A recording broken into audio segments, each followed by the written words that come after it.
You're all extremely welcome to this evening about the Governance Code.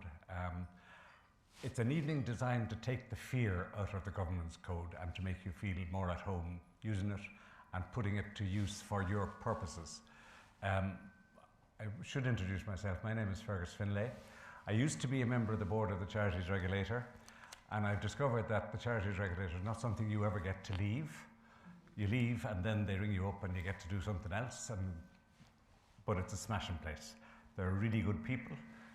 They believe absolutely in the mission, which is to help develop and build a thriving charitable sector in Ireland that's trusted and that thrives because it's trusted. I'm a trustee of a number of charities, and it's the best work I do. I love it, and I'm really, really proud of it. I'm a trustee, as it happens, of the biggest charity in Ireland, which shouldn't be a charity at all, called the HSE. And I became a trustee just before the COVID pandemic, which wasn't a great idea, because we had hundreds and hundreds of hours of meetings as a consequence of the pandemic. I'm also a trustee of a couple of the smallest charities in Ireland. I'm wearing, I don't know how you pronounce it, I call it a sleeveless jacket, because I don't know if you call it a gillet, a gilet, a gillette, I don't know what you call it, but I'm wearing the Lakers sleeveless jacket. I'm really proud of the fact that Lakers is a club for people with an intellectual disability. It's located in Bray, and it serves Bray and the south side of Dublin. We have 400 members with an intellectual disability, and because it's a club, they run it. They sit on the board, they make the decisions, and the club is designed to be about them, by them, for them. A couple of years ago, you may remember, you may not remember, we had a terrible fire. We lost all our premises, we lost our fleet of buses in the heart of Bray. It turned out to be the best thing that ever happened to us, because the whole community suddenly became aware that we were an organisation that was needed. And they rallied around in the most extraordinary way, to the extent that we now have a new home in a school that we lease. We've just got a huge philanthropic grant to enable us to build a forever home for our members, which is really exciting. The trouble with it is that it made us run foul of the Governance Code. We had introduced, under the terms of the Governance Code, we'd introduced term limits for board members, so nobody could serve longer than 2 terms of 3 years. That was what we decided in our constitution. And it's a condition of this philanthropic grant that the chairman and the secretary and a couple of others stay there until the project is completed. So we've just had to have an EGM. I shouldn't be telling the Charities Regulator this, but I think it's okay. We've just had an EGM to change the constitution to give us all a further 3 years. But they said at the AGM there'll be no more extensions. So we will have served 9 years by the time we're done. I'm so proud of Lakers because we survived and thrived despite a huge amount of adversity, despite the fact that we get almost no help from the HSE, despite my pleadings within the HSE. And when the building burned down and we lost everything, we thought it was over. But we're back. We changed our logo. Oh dear. Our logo used to represent 2 segments of a basketball. And we changed the logo. It looks slightly similar now, but now it represents a phoenix rising from the ashes. And that's because we came back. We came back kind of from the dead. So that's why I'm here. I'm here as a trustee. I'm here because I think the work of trustees is not just the most important work you can do, but also the most rewarding work you can do. You're always busy, you're always in demand, you're always a bit under pressure when you're a trustee if you want to do it right, but that's the way it should be. So I did say to you we're going to have 3 speakers.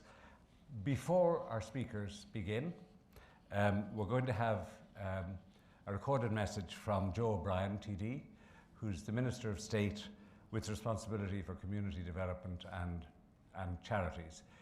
He's sending us this message because he can't be here this evening. So can I ask you please to just bear with us for a second when we show you his message. Good evening, everyone. I welcome you all, whether in person in Athlone or attending online, as we take the opportunity to celebrate the contribution of more than 76,000 volunteers across the country, including directors, board members and committee members overseeing the operations of Ireland's 11,500 charities. Charity Trustees Week is a well-deserved thank you to you as charity trustees for the important work you carry out throughout the year. Tonight's event, which is co-hosted by the Charities Regulator and Volunteer Ireland, is one of over 20 taking place this week. With the welcome return of some in-person events as well as virtual and hybrid occasions, organisations from across the sector have come together with the Charities Regulator to create a wide-ranging programme with something for every trustee. As we're all aware, public trust and confidence underpins the charity sector, and the role of trustees in assuring and increasing that trust cannot be overstated. This trust is vital to the work of charities whose activities are key to making Ireland an inclusive and thriving place to live, in bringing a sense of dignity and belonging to people's lives, and in putting the well-being of individuals at the heart of our society. The Charities Governance Code, which was developed in consultation with stakeholders, helps trustees ensure their charity is run effectively and efficiently. While recognising there is more to be done, the positive level of engagement by the sector with the code demonstrates the will and commitment that exists to enhance standards and practices. I want to thank you all individually, not only for your time, commitment and dedication throughout the year, but for your presence here this evening at the event. Enjoy the evening. So with that, I'm going to call as our first speaker the Chief Executive of the Charities Regulator, who I don't know how well known she is to you. She ought to be. She's the third CEO that the Charities Regulator has had in its short history, and by far the best. She's buying me lunch next week, by the way. So please, can I ask you to welcome Helen Martin?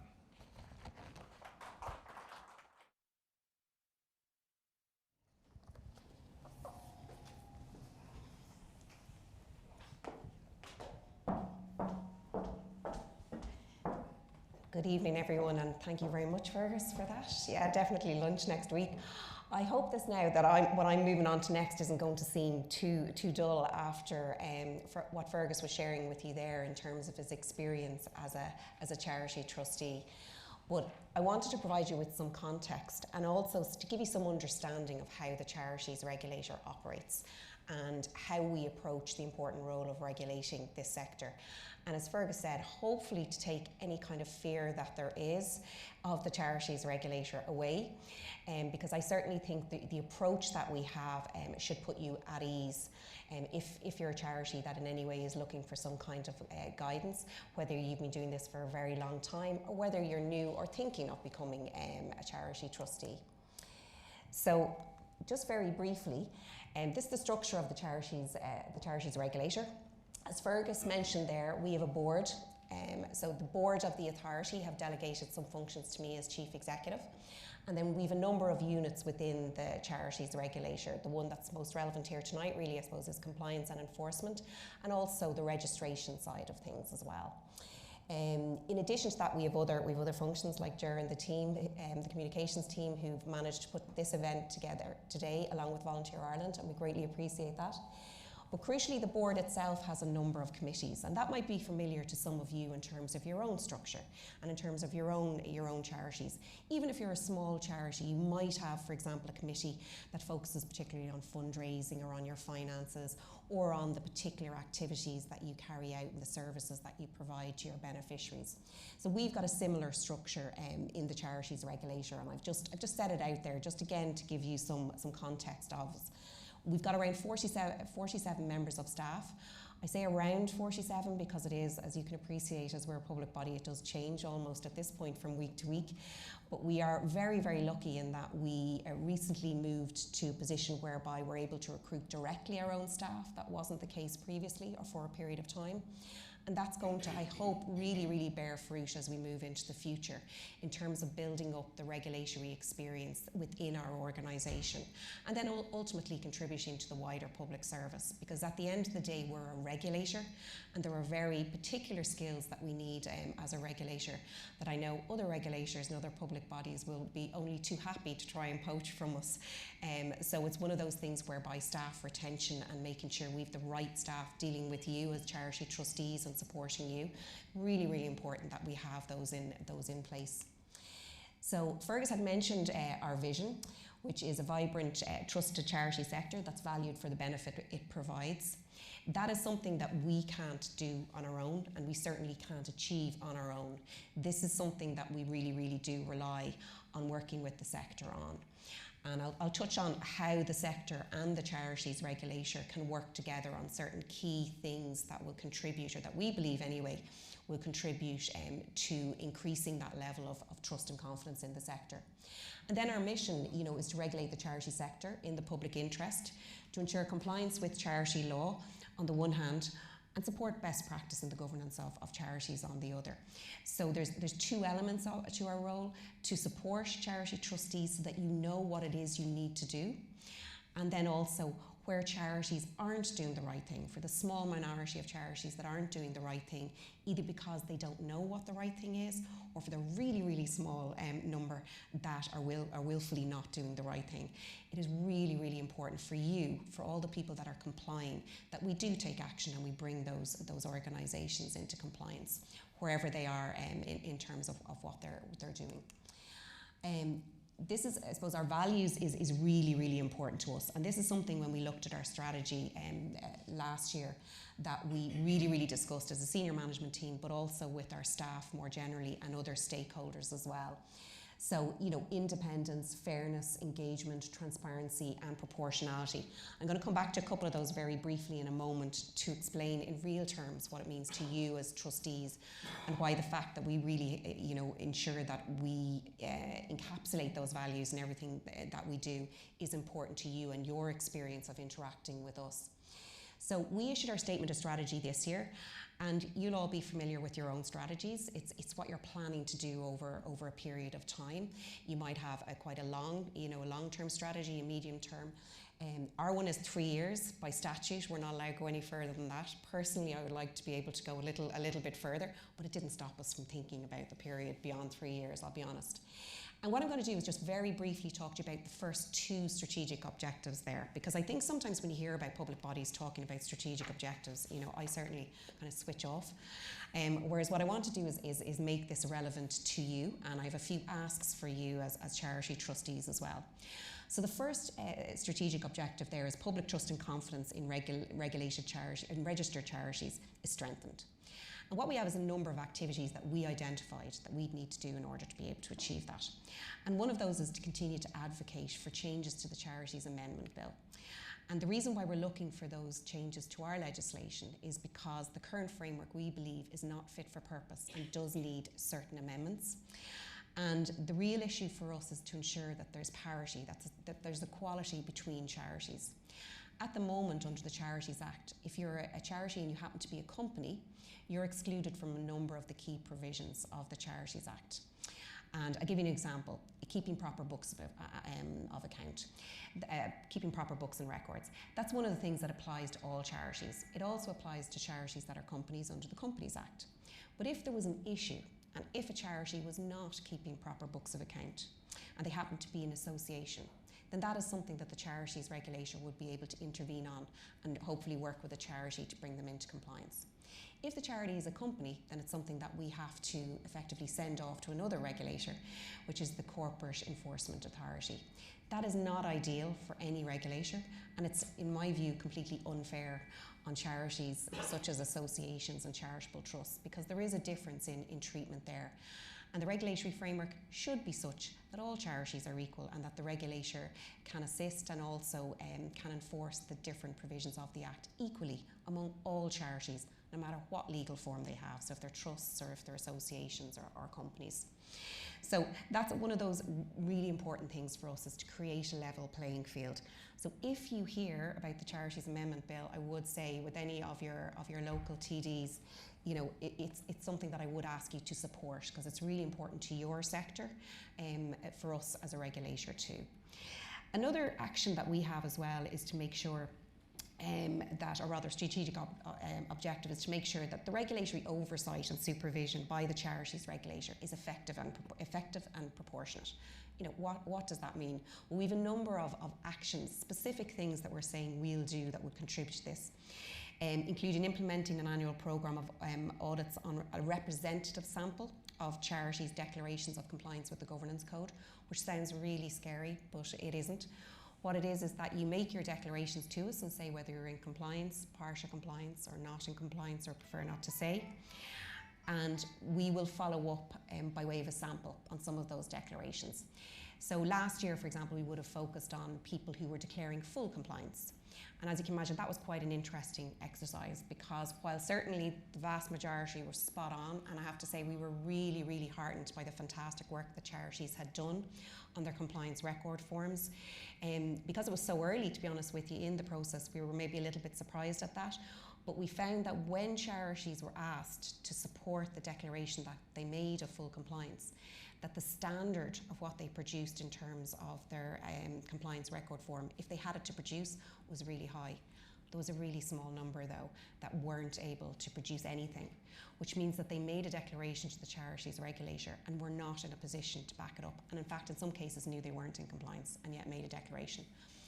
Saying that you're partially compliant or that you're not compliant yet, but you have plans, is better than making an incorrect declaration, because you will be forced to correct it and you will end up being under the spotlight where it's found that that incorrect declaration was made.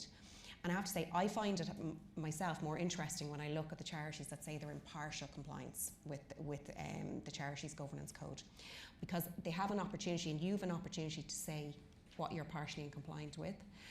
And you can really get a really good sense of the detailed discussions that charity trustees have had in order to make that declaration and in order to give that information over to the regulator.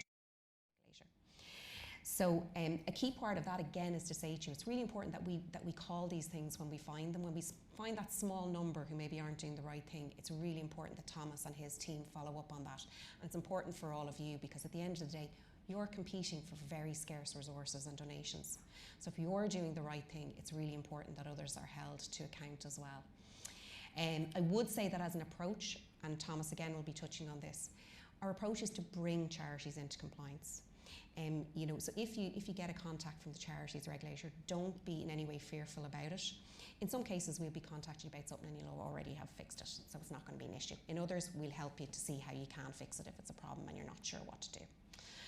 So another action that we had is to assess the accuracy of the data held on the Register of Charities and to implement measures to ensure charity details are up to date. So this falls under this second strategic objective here. And what I would say to everybody here, and this is really important, is have a look at your charity's entry on the Charities Register, okay? It's really, really important that it's accurate for your charity, because that's what the public is looking at. So if you do one thing today, go home and check your register and your entry on it, and make sure that you know your authorised filer. So who's the person that puts that information up there for you? Do you know who that is? Because no information should be going up there without the board's approval, and you're perfectly entitled to go off and ask whoever you need to ask as trustees who is the authorised filer, and to make sure that you want to be signing off as a board on anything that comes into the charities regulator. We've a new charity details form, and I just wanted to draw everybody's attention to that. And that's a simple form that you can use to update your details. So if you go onto our website, or whoever's familiar with our website will do that for you. So as I said, that's a new form and enables you to update all your information really easily. A final action that I wanted to mention to you all here tonight is to develop, one of the things that we committed to was developing a classification standard in consultation with stakeholders. Now again, you're sitting there and you're probably thinking, good grief, what's a classification standard? So what I would say to you is that at the moment when you look at the register, all you see, just say you want to find out charities and education. All you can do is check the advancement of education. It doesn't really tell you an awful lot about what that charity does, because as you all know, education can take lots of different forms. You could be running a school. On the other hand, you could be running an online educational IT service for young adults, for example.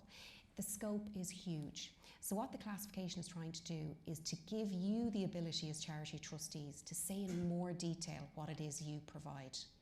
And the benefit of this to the sector is that we will be able to get better information out there on your sector and what you do. Also, we're going to be introducing a function onto the register whereby people are going to be able to search by reference to these different classifications. So they'll be able to search and see, well, what charities specifically provide this kind of provide disability services, for example, in my location or in my geographic location, or what kind of ones in Ireland do this. And that's really, really important because it means that you can check that if you're thinking or if you're already active in a particular area, and find out other charities that are doing something similar to you and reach out to them. And have maybe some kind of collaboration if you're both doing something similar, albeit in different parts of Ireland. So it is really, really important.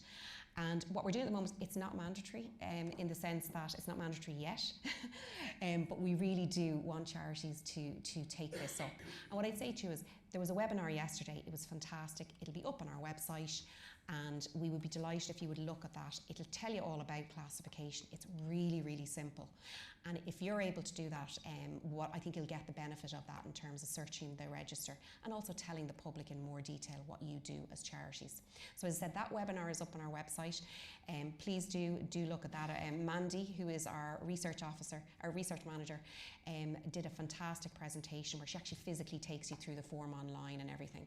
So that's a key message here tonight as well. My second message, check your entry and also check out classification.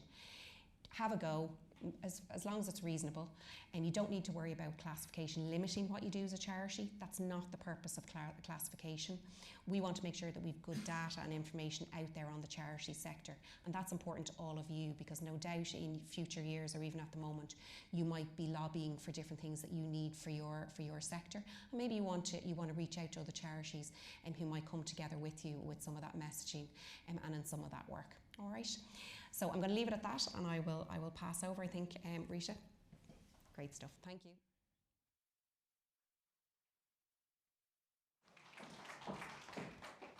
Okay, thanks.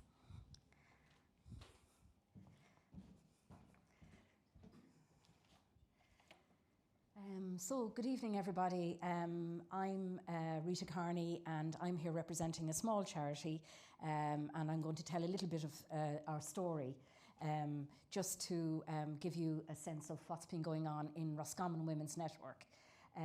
So I've been a trustee there a relatively short period of time. I've been there since January last year. But I have previously been involved as a trustee in several other organisations. I suppose, and by the way, I'm going to stand out here because you won't see me otherwise if I'm behind the lectern. I suppose one of the things that I'd like to say about Roscommon Women's Network, and that I was impressed with, and what drew me to them in many ways, was that I found them from the get-go to be very professional in how they handled the trusteeship side of things. So when I expressed an interest in getting involved in the first instance, rather than jumping in, I was invited to a number of meetings to shadow and to not to necessarily participate, or certainly not get involved in any decision making, but just to see if they liked me and I liked them, and to see if there was some kind of complementarity between our vision. I already had been, over the years, I just moved back from West Cork, and I had been watching their progress over the years, and I was always impressed by their website and by the kind of things that they were doing. So I was actually drawn to them, and I was just really nosy and curious from the get-go. So I suppose one of the first things that I'd like to say is that I wasn't disappointed, and I found that what was presented online and what was evident when I went to meetings was that there was everybody was a volunteer, bar the staff, but there was a very professional approach to what we were doing as trustees. So and when I dug deeper, I realised that one of the things that was happening on a regular basis, and something that guided us always, was the governance code. It provides, it did provide, and it provides a great framework for running ourselves very well and for managing everything that we're doing. So it gives us that safety, I guess, as well. So we're a small charity, and I'm sure a lot of you can identify with that in many ways. Our catchment is County Roscommon, and our focus is really on supporting women and families in County Roscommon. And we've noticed, obviously, a big explosion in the range and type of women and families that we support throughout the county as a result of a lot of the changes that are happening in Ireland as a whole. We've typically, our kind of catchment is the county, but the type of people whom we reach out to would be a very diverse mix of people. different nationalities, different backgrounds, different experiences. We would focus a lot on people who might be experiencing social and economic challenges in their lives and in the lives of their families. We dip our toe into the water in terms of anything that comes up for women, and any issue that comes up for women is something that's important to us. And while we mightn't have the expertise in-house, we have a very big commitment to signposting people to other services that are better equipped than ourselves. So in broad terms, and this is available online, it's quite general, and I'm sure a lot of you are very familiar with these things. In the broadest sense, the work that we do and that we support is to benefit the community and to advance our work through community development practice. In other words, to empower women and their families to realise their own potential.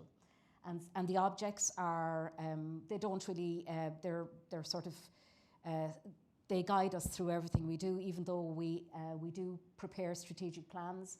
But at the background to all of this is that all of the work that we do is for the benefit of women in the county. And also we're very mindful as a secondary object that if come the day that we have to wind up or whatever else that has to happen, that we will obviously continue to, we'll dispose of our assets to compatible community charitable organisations as well. And that's something that's, that's we all are aware of as such. So in terms of, we're both a charity and a company registered with the CRO in 1998, the year my son was born. And our head office is in Castlerea. So for those of you who know the other side of the river, Castlerea is in a largely rural area, and we're in a unit in one side of the town. And we too, Fergus was talking about adversity, and during, outside of COVID, our offices were flooded and a lot of our records were lost, etc. And we had to, I think the trustees, other volunteers and the staff, and I wasn't around for that particular event, but they spent a lot of their time mopping and cleaning up, and we were facing closure as a company. It was devastating, and not just for the company, but for the women whom we support. We're a small charity. Our average turnover is less than 200,000, and it's been like that, for a number of years now. We have 3 full-time staff equivalents, which includes a project coordinator, a project worker, and a project administrator.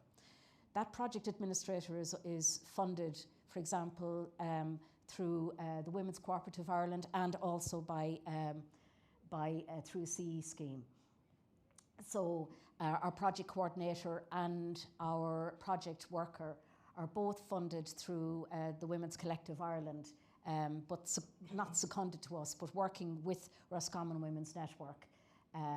So the coordinator, has a dual responsibility to report to the board, but also to report to Women's Collective Ireland as well. So we've got 2 things going on at the same time. In terms of our core volunteers, and it's hard to put a figure on this because it does change, and the pandemic actually did affect us, as it did with a lot of the small organisations. But we have a core of 10 to 19 volunteers. We have a charity shop, and in fact, it's a great earner for us. It allows us, well, it has allowed us to pay our utilities, our light, our power, etc. We probably take an average of around 15 to 18,000 euro per year from the charity shop, which is, if we lost it, we'd be in big trouble. And it's a top quality charity shop. So we'd have a number of volunteers in there.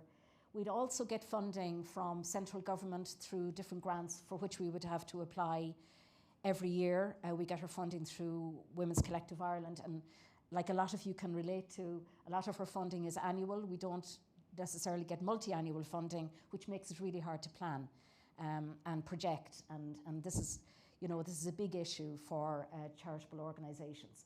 But we're very well supported from government coffers, but also Roscommon County Council, the local authority, etc. And we, like the rest of you, people like Community Foundation of Ireland, Rethink Ireland, etc., the small National Lottery grants. So we are very much similar to yourselves.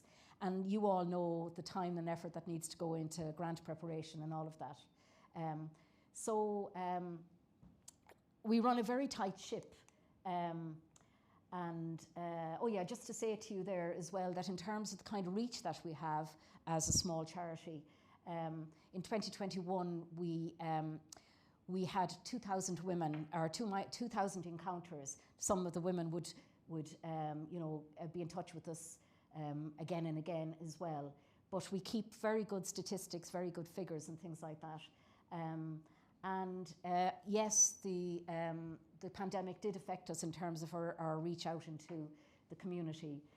But we've maintained, we have a good reputation and it would be well known in local communities. And then we have a good relationship with Galway, Roscommon ETB, and we have a healthcare training programme. We've had previous ones in the past, and that is something that draws women and men to the organisation, and they become aware of what we do too. And then we have a magnificent project called Cycle Up, which is, you've heard of the circular economy, so this is exploding as a project for us, and it's something that we're really focused on for the future. So the other things that we kind of do are, and I've just thrown them all down there just to kind of give you a sense of it. We do a lot of advocacy work on behalf of individual women. Some of the work we do is really difficult and very intensive. We would do signposting to other services, as I mentioned earlier. And basically, you know, our work is about empowering women and their families. And I suppose the focus that we have is there, if we can provide information or signposting to a woman, then we are putting her in a position to make good choices for herself and for her family. And we would also, link in with domestic violence services and things like that. A lot of the women who would have come to us as service users are now volunteers too, and they volunteer in the charity shop or they volunteer in different ways. So we've got individual stories of women who have, who have been with us over the years. And just to go briefly back to the principles in the governance code, we're quite lazy, as in we use these to guide our work as trustees. We have 9 members, we've 9 trustees at the moment, and we're all representative of different backgrounds and different ages. We have a good mix of ages and experiences, etc. But what I'm blown away by is actually the professionalism with which the board works. And we always have an agenda for every meeting. We follow through on it. We declare conflicts of interest at the outset, etc. We follow all due process with regard to minute taking and minute holding and all of these kind of things. And the minutes become an invaluable resource when we're preparing annual reports and all of that kind of thing, because they're live documents. I mentioned our coordinator, and I think we're very fortunate to have her. She has a great background in business management and things like that, and she's been with us for 15 years. So we run a really, really tight ship. We're all given, a lot of our meetings are on Teams now, and we can attend both virtually or in person. And that's really something for some of us who live in rural County Roscommon. But in terms of, I would say to you that the principles really do apply to us. We have a strong focus on purpose. We go about our work with integrity. And I'm not saying this in a boastful way. I'm saying it in a way that really, we're a very healthy board of trustees. We basically keep good books of account, and we're helped enormously by our staff, including the administrator as well. We have a number of subcommittees. We've got a governance and risk committee, which has recently been focusing on making sure that we're adhering to this. And we have a very good folder that each and every trustee has of their duties and responsibilities vis-a-vis being a trustee. So you get that on your induction. You're allowed to read it. You can ask questions, etc. All of that kind of thing. And that's something that we're really committed to. make decisions by consensus. We very rarely go down a voting path. There's plenty of room, and sometimes our meetings go on, but generally speaking, we keep them nice and tight. So the subcommittees meet. We have a staff liaison subcommittee, we've got a governance and risk committee, and we're in the process of setting up a formalised finance committee as well. And the duties of the governance, the audit committee, or the audit in duties might pass to that group or that subcommittee in due course. So what we have found ourselves being able to do over the years is there's a concerted effort to have knowledgeable, experienced and skilled trustees. And that's not necessarily in business management or anything. It's people with direct experience of all kinds of situations. And the conversations are really rich. We have great staff and we have, we're invested in reflective practice. We never take anything for granted. And we're constantly committed to review and evaluation. In fact, we've just come out of a formal process of evaluation with a view to helping us with our strategic plan. I love the meetings. They're very energetic. I rarely miss a meeting except for work reasons. And I always come out of each meeting more enlightened than when I've gone in. I hope I contribute in some way to that. I think there's a lot of courage in the group as well. We take on some tough decisions, and we're like terriers sometimes. We were going after a lease there for a building for our Cycle Up project, and we finally got it from Roscommon County Council for our Cycle Up project. So as I mentioned earlier, shadowing, induction, we don't throw somebody in the deep end. We have terms of reference for subcommittees, etc., which are really important. And obviously we have a review process every year. A well-balanced workload. A lot of us are working, and so it's very important that we don't take on too much. And so I know when I have a subcommittee meeting, I know when I have a board meeting, because I need the schedule. And that means I can contribute in a very powerful, well, hopefully in some kind of a positive way. We collaborate well with other organisations, and we learn from them as well. I'm conscious of time, so I won't go into the detail of this, but there's a great trustee profile, you know, and yeah, workload management is really important so that we don't have one trustee or two or three doing all the work. We share the work, and that's really important, according to our own background and interest as well. Like all of you, we have challenges in terms of board membership and renewal, because we're largely in a rural organisation and it can be hard to get people to commit. So that's something, but at the moment we seem to be quite healthy. That uncertainty about long-term funding is always like the sword of Damocles hanging over our heads. Yeah, we could do with 2 project workers because we've only got, we're so understaffed, it's just incredible. I just can't believe how understaffed we are. We're trying to look at EU funding, but then we need time to look at that. So it's a bit of a chicken and egg situation. So as I say, just to finish up, we use the principles to guide us. I think we're all on the same page as a board. We have the freedom, and there's a great culture within the trustee group to ask questions, and no question is silly. We work hard as trustees for sure. We're supported by great teams, and we're very committed to effective communication, and decision making is always based on taking everybody's perspective into account. So I think we're a very fresh organisation, very energetic and vibrant, and I'm proud to be a trustee of a great organisation. So thank you.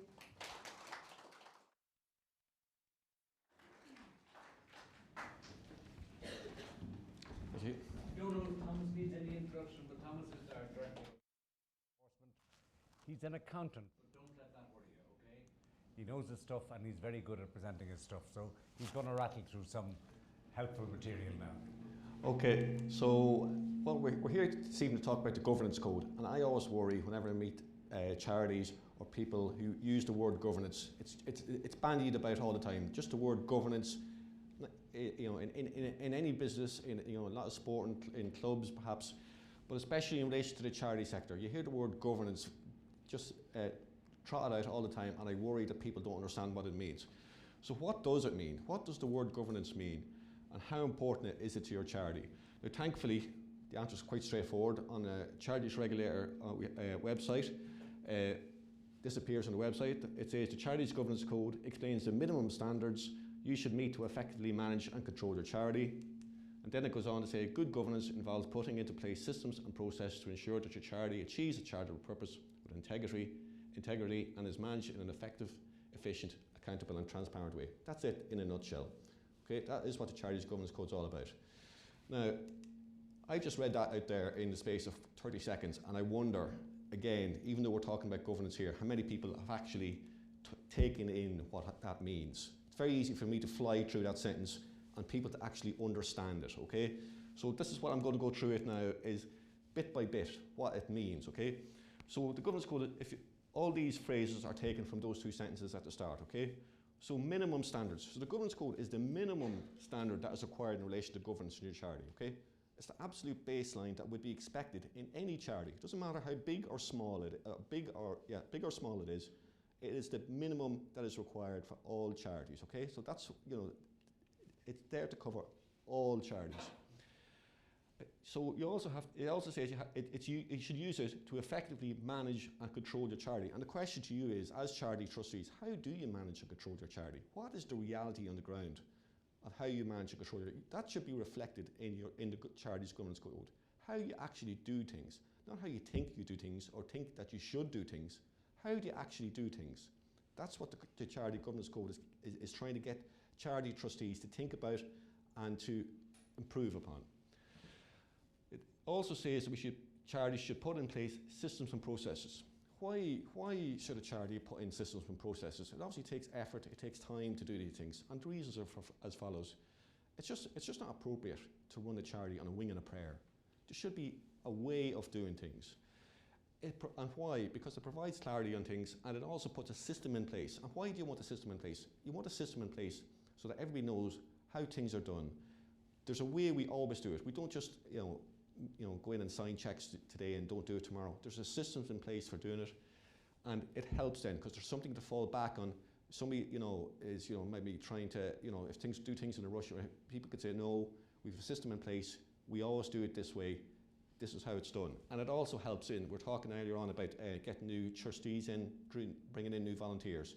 If you've got a system in place, a procedure, a way of doing things, you can tell people about it and they can use that system. You're not trying to reinvent the wheel every time somebody news comes in. You say, this is the way we do things, we have it recorded in our governance code, this is how we operate. The other thing, again from the phrase at the start, is to achieve your charitable purpose. And this should be key to every charity. What is the charitable purpose of your charity? Does every charity trustee know why your charity was set up? What was the original reason it was set up for? You can only carry out that charitable purpose.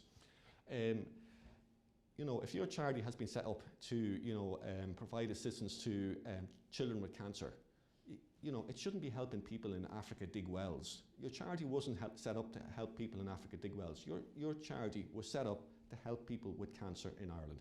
So if that's the charitable purpose of your charity, you must stay focused on that, and that is, again, what the governance code is bringing back to think about what it is you're doing. Are you achieving your charitable purpose? And you should make no apologies for setting high standards. Everyone should obviously do their best and not be, the Charities Governance Code should be done to your best of your ability, and you shouldn't be afraid to say, we need to do better. You should also act with integrity. The entire charity sector stands or falls on integrity. We all know about, when something goes wrong in a charity, it doesn't just affect that charity, it can affect the entire sector. So integrity is the key to achieving that. And your charity must be managed in an effective, efficient, accountable and transparent way. And again, what does that mean? Effective. Are you achieving your charitable purpose? Or are you just sailing along doing what you always did?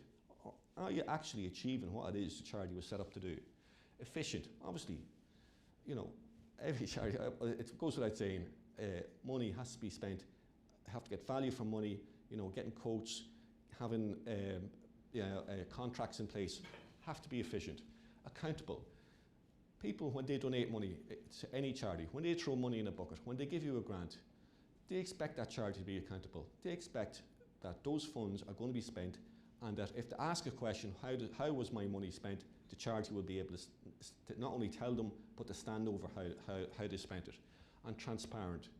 Again, the more information that is made available to anybody, whether it's people, volunteers in your charity, to the trustees, to your donors, the more information you can provide, the better. At a minimum, at an absolute minimum, again, we were talking about minimum here, a charity should have its full financial statements available on its website or available to anybody who wants to see them.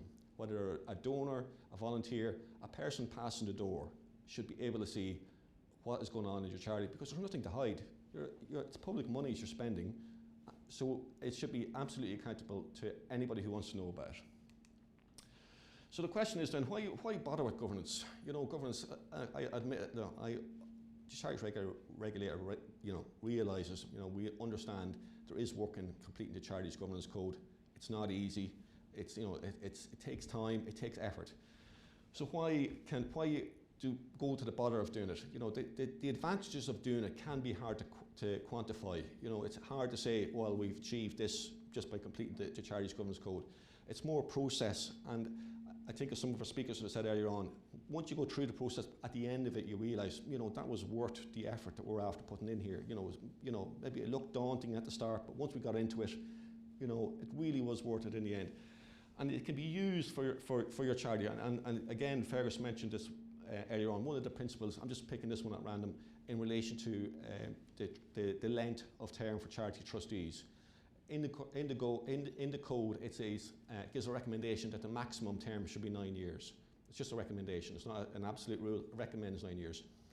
Again, that can be used by perhaps charity trustees to have a word, but there may be somebody on the board who's been there for 10, 15, 20 years, and they have to think about, we need to change the charity. We need to look for new trustees, and it can be a way of bringing up a topic like that. Nobody wants to upset the person who's been there for 10 or 15 or 20 years. They've done Trojan work, but again, the code can be used to, bring up that conversation, to get that conversation started. And that's the kind of thing. That's only one example of how it would start. The Charities Governance Code can bring up a conversation like that. So what issues can arise in charities? And again, these are issues that I come across in charities all the time, on a regular basis. Are there regular board meetings attended by charity trustees? There must be regular meetings of the trustees, the people in charge. Have to be proper meetings. Is an agenda and paper circulated in advance? It's not appropriate just to be arriving at the meeting, having a clue what we're going to be talking about. People need to know in advance so they can think about what's going to happen, what's on the agenda. Maybe I suggest this, maybe I look up something before the meeting. There should be standing items on the agenda, conflicts of interest, finances. Are the finances looked at every time we meet? And then are decisions taken, recorded in minutes, and are the minutes approved? Now again, that all takes effort. But I can tell you, when things go wrong, this is the kind of question that people would ask, where are these things done? So what can go wrong? And unfortunately, things do go wrong in charities. There's loads of things that can go wrong. One of the main issues that we come across in the charities regulators, where one person is doing everything or is in control. Having a single individual, who isn't questioned, who makes all the decisions, is not appropriate. If it's a situation where if questions are discouraged or people are afraid to ask questions, that is an issue for a charity. There should be a balance between cooperation and robust discussion. So what I mean by that is, if there's a meeting of charity trustees, things get talked about. And I'm not saying everybody has to agree. We're in this room here, we're not all going to agree on any topic. And the situation is, we don't agree, but we can have a discussion about it and we can come to a consensus at the end. So that's what the aim of a board of charity trustees should be. Have a discussion, come to a concession, to agree things at the end, but people should not be afraid to ask questions or to challenge what's being said. Again, all these things come back to governance. And if something goes wrong, governance is the first thing people will ask about. So, questions will be asked, what procedures were in place? If funds go missing, people will be, well, the first question we ask, well, how many people signed the checks here? Was there only one person signed the checks? It's a bit late asking that question when the funds have gone. But that's what will be asked. If you've got the procedures in place and say, no, well, we had procedures in place, you're far less likely to run into issues. And it all goes back, like I say, to the start, when there should be systems and processes in place for doing everything in the charity. You know, like whether it's finance, fundraising, whether it's getting volunteers, you know, there should be a process, a system recorded of how the charity goes about doing all that, and that everybody can agree on it and can refer back to it.